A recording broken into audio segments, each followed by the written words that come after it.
Դուք մշտապես իհարկե խոսել եք հանդուրժողականությունից, այդ թվում եւ նաեւ նախընտրական քարոզարշավի ժամանակ ասում եք, որ ատելության խոսք չպետք է գեներացվի, միմյանց նկատմամբ պետք է հարգանք դրսևորվի, բայց մենք տեսնում ենք, որ այս օրերին վարչապետի տիկինը տարբեր գրառումներ է անում ու մարդկանց հարցերը ուղեք, տեսեք, երբ որ տղամարդը սկսում է կնոջից խոսել, բամբասել, կնոջ մասին վիրավորական խոսքեր ասել, այստեղ այո, յուրաքանչյուր կին էլ հնարավոր է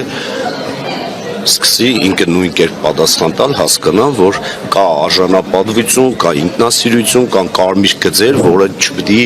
անցնեն եւ այդ տղամարդկանց հորդորում եմ, որպեսզի որևէ պարագայում հայ կնոջը չթիրախավորեն, դա հայ տղամարդուն սազական չի։ Նիստը սկսվում է արդեն։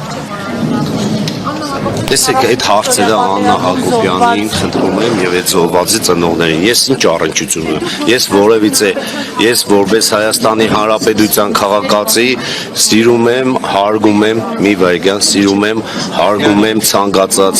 ցանկացած Հայաստանի Հանրապետության քաղաքացու